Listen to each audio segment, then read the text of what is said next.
Assalamualaikum warahmatullahi wabarakatuh. Kembali lagi bersama saya Eko Teknisi. Pada kesempatan kali ini saya akan memberikan informasi kepada teman-teman sahabat petani wadah semua, khususnya para subscriber Eko Teknisi yang sudah lama mengikuti channel ini ya. Ini adalah pengalaman pribadi saya ya teman-teman ya. Ini pengalaman pribadi dari gedung wallet saya.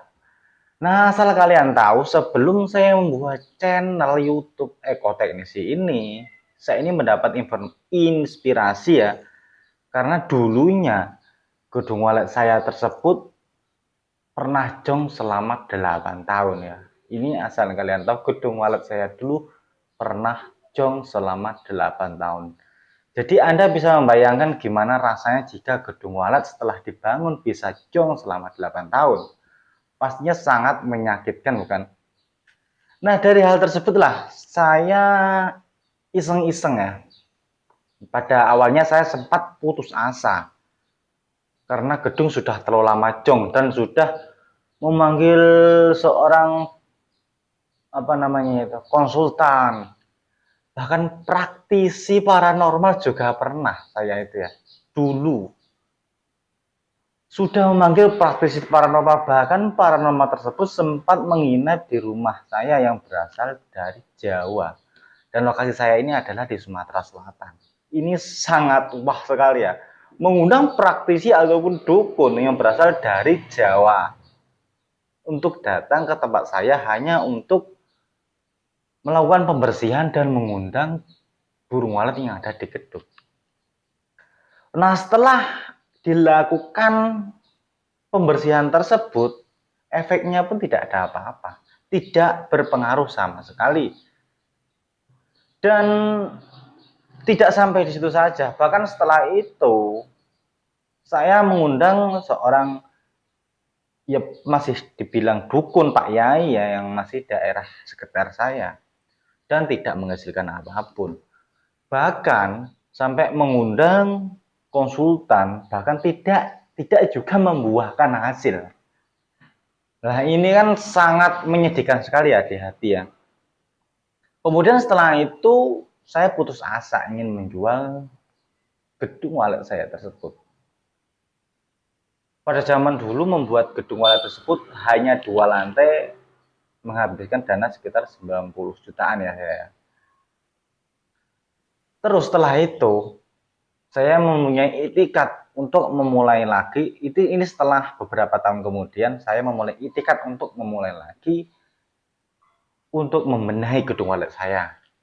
Dan ini adalah yang terakhir kali. Apabila saya ini gagal, saya akan menjual gedung wallet tersebut. Namun cara yang saya lakukan yang terakhir ini berbeda dengan sebelumnya. Karena sebelumnya saya mengundang orang, memanggil praktisi, dan pokoknya sejenis sajian-sajian dan lain-lain ya, yang tidak membuahkan hasil itu. Namun cara ini saya hanya berpedoman kepada Facebook, teman-teman. Facebook, saya hanya meng-share, membuat postingan di Facebook, di grup wallet. Saya lupa ya nama grupnya itu apa. Pokoknya kalau tidak salah desain, sudah lupa saya. Saya membuat postingan. Dan banyak sekali di situ yang mengomentari gedung wallet saya yang kurang inilah, itulah, dan lain-lain lah.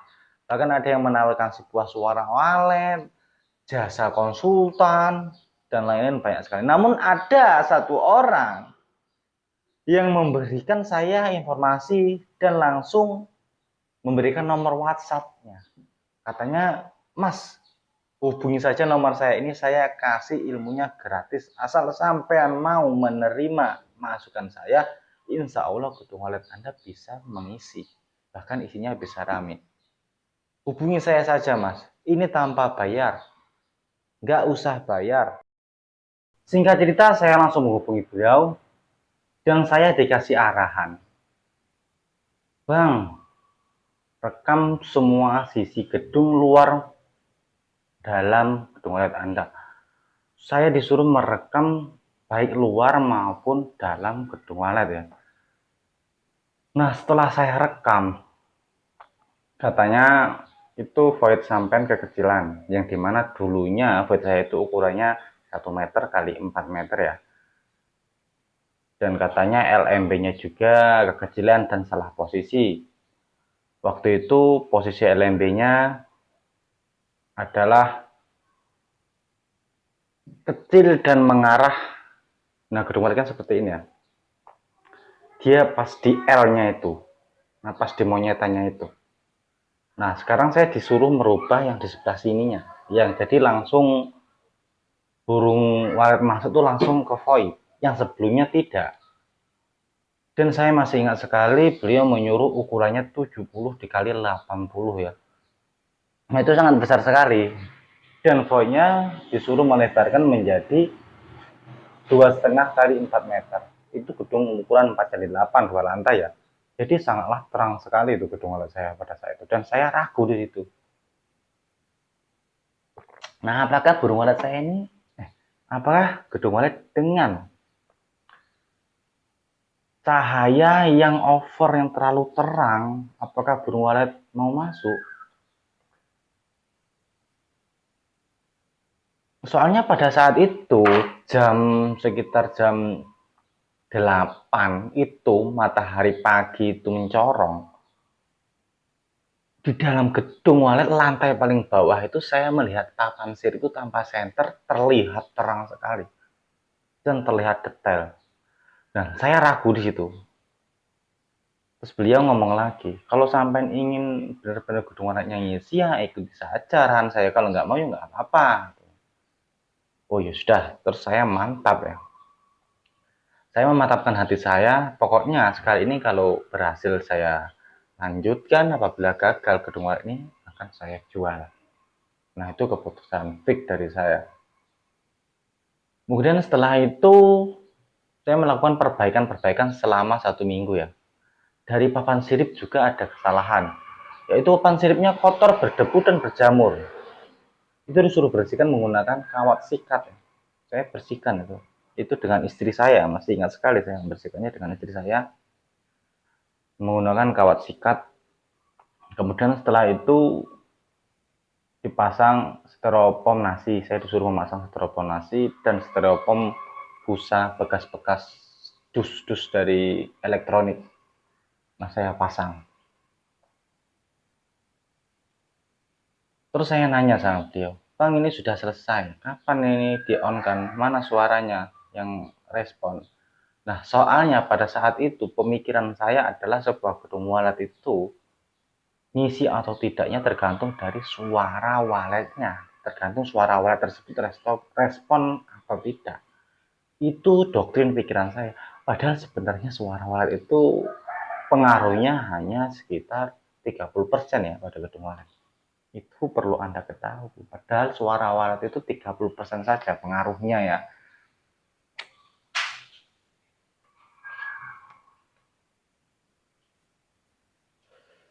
Nah, kemudian setelah 1 minggu saya melakukan perbaikan, saya diberi SP ya, 3 SP, yang satu birahi, full birahi yang miliknya Datuk itu ya.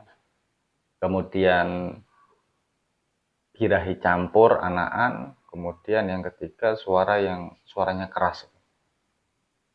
Nah, itu saking saya nggak sabarnya ingin mengetahui respon dari suara walet tersebut, karena kan pemikiran saya, wah ini suara walet ini yang bikin burung walet menginap kan, seperti itu kan. Pada sore hari langsung saya tes, padahal belum disuruh ngetes saya sama abang yang dari Muara ini itu. Langsung saya tes saja. Alhamdulillah respon burung walet rame. Respon burung walet itu sangat rame pada sore hari. Kemudian saya tunggu sampai besok paginya. Besok paginya ya masih rame, tapi tidak serame waktu sore itu. Nah, sampai 3 hari berlanjut ternyata responnya itu hilang. Nggak ada. 1, 2. Itu menjadi kegagalan saya lagi ya teman-teman ya. Nah, langsung saya mengganti suara yang kedua, yaitu suara birahi campur dengan suara panggil yang terocos itu loh, anakan. Nah, itu suaranya juga mantap. Itu mungkin bertahan sekitar semingguan lah. Ya saking namanya saya ini waktu masih pemula, jadi gak sabaran ingin gonta-ganti suara terus menerus. Mungkin Anda juga sebagai pemula juga seperti itu.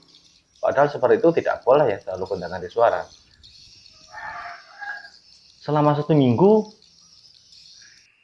suara tersebut respon. Namun setelah selanjutnya, minggu-minggu selanjutnya suaranya itu sepertinya kok perasaan saya nggak menginapkan burung walet. Langsung saya galau lagi ya. Terus ada satu suara terakhir yang belum saya pakai dari abang itu, yaitu suara full birahi yang pernah saya share ya di grup. Yang pernah saya share di YouTube ya, di YouTube Eko Teknisin ya. Kemudian saya hidupkan. Sorenya itu ya respon, tapi responnya tidak serame sebelumnya.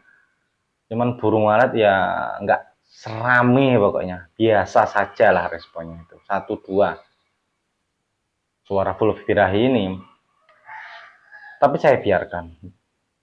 Terus pesen abang itu nelpon saya lagi katanya, Bang, saat menyeting suara, usahakan dilihat burung walet itu mau menempel apa enggak. Nah, seperti itu ya. Nah, pada besok paginya saya tuh kaget dan tercengang. Soalnya waktu pagi-pagi, burung walet itu tuh nggak mendekat ke gedung walet. Respon burung walet itu sangat ramai. Bahkan ribuan di atas gedung walet. Berputar seperti ceklok, namun bukan ceklok. Ya kalau ceklok itu kan burung walet itu kan muter-muter, nyamber-nyamber tapi nggak terarah. Nah itu enggak. Burung walet tuh muter-muter banyak sekali seperti konvoy ribuan di atas gedung walet. Namun tidak menyentuh LMB sedikit pun. Ini aneh ya. Sangat aneh sekali. Nah kemudian saya ngebel lagi dengan nelpon lagi dengan abang tersebut. Katanya, sampai kecilin suaranya. Sampai burung walet itu mau mendekat ke LMB. Nah itu saya perlahan saya kecilin ya suaranya. Waktu itu saya menggunakan ampli walet biru MW88 yang 2 channel teman-teman ya. Nah, saya putar perlahan dan burung walet mau mendekat ke LMB. Nah, dalam hati saya, wah alhamdulillah ini burung walet mau masuk pikirkan. Itu setelah 3 hari, saya rasa kok burung walet itu belum turun ke bawah. Terus saya nelpon lagi ke beliau. Katanya kalau saat menyeting suara tarik, sampean harus masuk ke dalam ruangan. Harus berada di ruang void. Jadi Anda bisa mengetahui berapa settingan suara tarik yang dibutuhkan burung walet agar mau turun dan menempel ke Twitter tarik. Jadi saya turun, jadi saya masuk ke gedung walet ya, waktu sore hari saat rame-ramenya burung walet. Sore hari itu sekitar jam 5, jam 4 sampai jam 5 saya berada di void.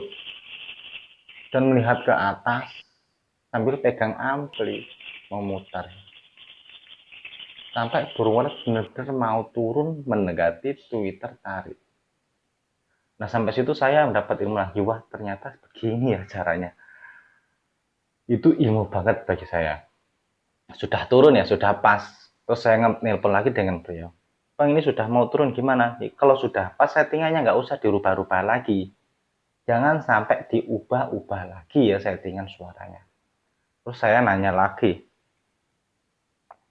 kalau ini suara tanggil ini harus dimatikan enggak? Atau tariknya harus dimatikan enggak? Tuh, kalau mau dimatikan panggilnya saja, tariknya nggak usah, soalnya itu gedung walet masih baru katanya. Gitu ya. Itu lewat telepon. Karena beliau sama sekali saya belum pernah bertatap muka dengan beliau. Bahkan video call saja nggak mau. Belum pernah ya. Hanya kirim-kiriman video, kiriman foto seperti itu saja. Nah setelah menjelang beberapa minggu, banyak sekali burung walet itu yang berputar-putar saat sore ya, saat responnya settingan ampli itu pas berputar-putar. Saya ingat sekali 1 bulan pertama setelah penyetingan saya pas, ya itu maksudnya. Bukan setelah saya diberitahu, setelah penyetingan volume saya pas, itu sebulan itu tuh mendapat 80 burung masuk. Saya hitung saat sore hari soalnya. Bener-bener nyatanya. Saya sangat bahagia sekali waktu itu. Kemudian itu bulan 2, bulan pertama ya. Bulan kedua saya lihat, saya cek ke dalam gedung, taiknya sudah lumayan banyak namun belum ada sarangnya. Kemudian bulan ketiga, taiknya juga bertambah namun belum ada sarangnya. Kemudian bulan keempat, mulai ada polesan. Wah, ini saya sangat senang banget ini ada polesan. Namun polesan tersebut sangat lama sekali prosesnya. Akhirnya bulan kelima, polesan tersebut mulai ada gerak-geriknya, yaitu ada berbentuk sarang satu, dan alhamdulillah bulan ke-6-nya jadi. Terus saya nanya dengan beliau, kenapa ini proses pembuatan sarang kok lama? Iya bang, soalnya yang masuk ke gedung sampean itu adalah burung walet anakan, bukan burung walet senior. Jadi wajar kalau proses masuknya itu sangat lama, proses pembuatan sarang itu sangat lama. Nah, namun tidak sampai di situ saja kegalauan saya. Setelah umur 5 bulan gedung saya itu ya, setelah dibina oleh beliau, itu sudah ada sarang, namun nelornya itu sangat lama sekali bertelurnya. Satu sarang pertama itu ya. Sampai ada polesan yang lain, namun sarang walet ini sudah 1 bulan belum ada telurnya. Sudah jadi belum ada telurnya. Sampai saya ingat masih itu sampai 2 bulan baru burung sarang pertama tadi ada telurnya. Dan bulan berikutnya baru mau menetas. Ini memang sangat lama sekali proses dari anakan menuju peneloran dan menuju penetasan, apalagi sampai menerbangkan. Jadi teman-teman ya harus tahu proses burung walet sudah menginap dan membuat polesan sampai sarang itu sangat lama. Lamanya disebabkan oleh yang menginap tersebut adalah anak walet, bukan baban walet. Jika yang masuk ke gedung walet tersebut adalah baban walet, otomatis 1 bulan saja sudah nelor, bahkan sudah menyarang dan menelor. Berbeda ya. Nah, dari situ adalah hal yang membuat saya senang ya. Ada sarang 1, 2, 3 bertambah terus menerus ya burung sarang walet itu. Pertama, dan akhirnya saya membeli CCTV untuk mengetahui berapa sih sebenarnya jumlah dari burung walet di gedung saya ini. Setelah saya pasang CCTV, wah senang banget karena burung walet itu sudah rata, sudah sangat ramai di gedung walet saya. Itu bulan ke-6 masih ingat saya. Akhirnya saya ngepost lagi ke Facebook, alhamdulillah responnya mantap. Dibantu oleh abang ini, gedung waletnya sekarang sudah ramai. Dan sampai sekarang ini, alhamdulillah sudah per bulannya sudah bisa panen ya saya. Dan akhirnya saya membuat channel YouTube ini untuk berbagi kembali. Karena pesan dari beliau, jangan sampai sampean memaharkan suara walet yang saya beri ataupun ilmu yang telah saya beri. Karena semua itu ilmu dari Allah, dari Tuhan yang Maha Esa, bukan dari saya, kata beliau. Jadi sampean begitu juga harus membagikan ilmu tersebut secara gratis ya. Jadi beliau adalah seseorang yang merubah hidup saya. Dan beliau adalah orang yang sangat baik sekali, nggak mau meminta mahar, bahkan saya kirim pulsa saja nggak mau beliau. Untuk pengganti data saat mengirimkan foto dan video gedung beliau sebagai contoh, nggak mau beliau. Saya kasih data, pakai data saja nggak mau. Katanya biar Allah yang membalas, biar Tuhan yang membalas. Ya pokoknya ilmu yang beliau dapat, pokoknya ilmu yang saya dapat ini harus sampaian bagian lagi ke tangga-tangga sampean agar lebih bermanfaat. Karena ilmu yang bermanfaat itu sangat banyak sekali manfaatnya. Nah, mungkin cukup sampai di sini saja informasi kali ini dari saya. Semoga saja informasi ini bermanfaat dan bisa menjadi motivasi bagi kalian semua. Semoga gedung walet Anda baik pemula maupun senior selalu bertambah isinya dan cepat menginap banyak sarangnya dan tentunya cepat panen dan kita bisa sukses bersama-sama. Assalamualaikum warahmatullahi wabarakatuh. Salam ekoteknik. Jangan lupa like, subscribe, dan share.